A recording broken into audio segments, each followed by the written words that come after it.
കുറ്റ്യാടി ചെപ്പനക്കൊഴുമൽ ശ്രീ കോട്ടഞ്ചേരി പുതിയ ഭഗവതി ക്ഷേത്രത്തിലെയും ശ്രീ വിഷ്ണുമൂർത്തി ക്ഷേത്രത്തിലെയും കളിയാട്ട മഹോത്സവം സമാപിച്ചു. മാർച്ച് 9 ശ്രീ പുതിയ ഭഗവതി ക്ഷേത്രത്തിൽ രാത്രി 8 മണിക്ക് ഉച്ചത്തോറ്റം, തോറ്റം, അന്തിത്തോറ്റം, രാത്രി 12 മണിക്ക് വർണ്ണശബളമായ കാഴ്ചവരവും നടന്നു.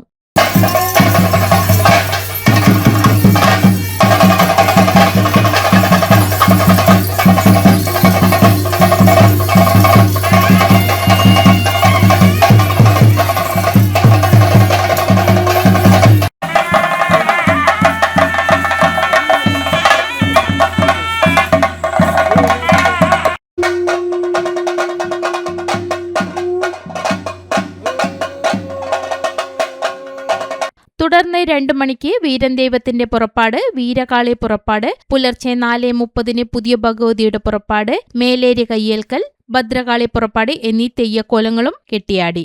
ശ്രീ വിഷ്ണുമൂർത്തി ക്ഷേത്രത്തിൽ മാർച്ച് 9 തിങ്കളാഴ്ച രാത്രി 7 മണിക്ക് ശാസ്തപ്പൻ തോറ്റം, ഭൈരവൻ തോറ്റം, ഉച്ചിട്ട ഭഗവതിയുടെ തോറ്റം, വിഷ്ണുമൂർത്തിയുടെ തോറ്റം, 2 മണിക്ക് ശാസ്തപ്പൻ പുറപ്പാടും നടന്നു. തുടർന്ന് ചൊവ്വാഴ്ച പുലർച്ചെ 4 മണിക്ക് ഭൈരവന്റെ പുറപ്പാട്, ഉച്ചിട്ട ഭഗവതിയുടെ പുറപ്പാട്, വിഷ്ണുമൂർത്തിയുടെ പുറപ്പാട് എന്നീ തെയ്യക്കോലങ്ങളും കെട്ടിയാടി.